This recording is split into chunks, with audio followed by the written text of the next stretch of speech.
pas d'autres questions. Si, là. C'est pour ça que je ne voulais pas prendre la parole tout de suite. Bonjour, Yves du syndicat Précis 75, syndicat Interpro. Rien à voir avec mon syndicat, dans le sens où c'est pas une intervention par rapport à ça.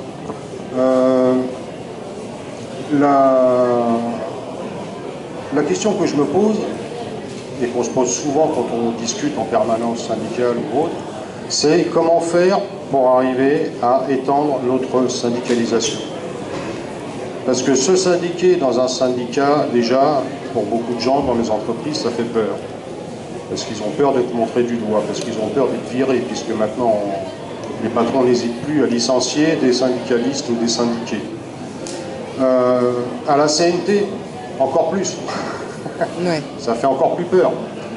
Et donc, du coup, on parle beaucoup de 68 ces derniers temps, de mai 68, qui pour certains était une révolution ratée, pour d'autres c'était un vaste foutoir qui n'a servi à rien.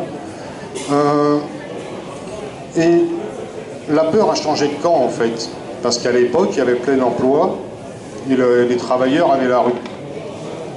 Ils ont pu imposer leur volonté, ils ont pu imposer avec les accords de Grenelle et donc certaines choses qui sont passées à la trappe parce que c'était un peu trop avancé, mais ils avaient encore le pouvoir d'imposer parce qu'il y avait le plein emploi ou à peu près, et donc les patrons avaient peur qu'on leur bloque leur système.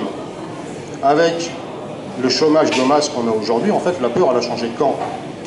Les gens ont peur de se retrouver sans boulot. Et se syndiquer, se faire connaître comme syndiqué ou nouveau syndiqué dans une entreprise, ça fout la trouille. Très clairement.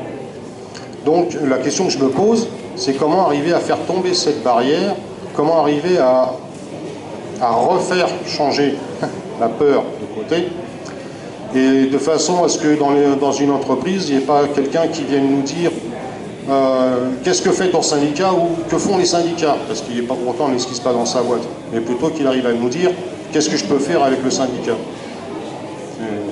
Il y a une nuance d'importance. Voilà, c'est donc moi c'est mon gros sujet de réflexion, c'est comment arriver à augmenter la syndicalisation pour arriver justement à retrouver ce rapport de force qui nous manque dans beaucoup d'endroits. Parce qu'en fait, tu parlais tout à l'heure du principe de la grève générale qui est à notre niveau plutôt une revendication parce qu'on n'a pas le pouvoir de l'imposer, parce qu'on n'a pas la force de l'imposer. Donc comment retrouver le rapport de force? Comment avoir le rapport de force? Question.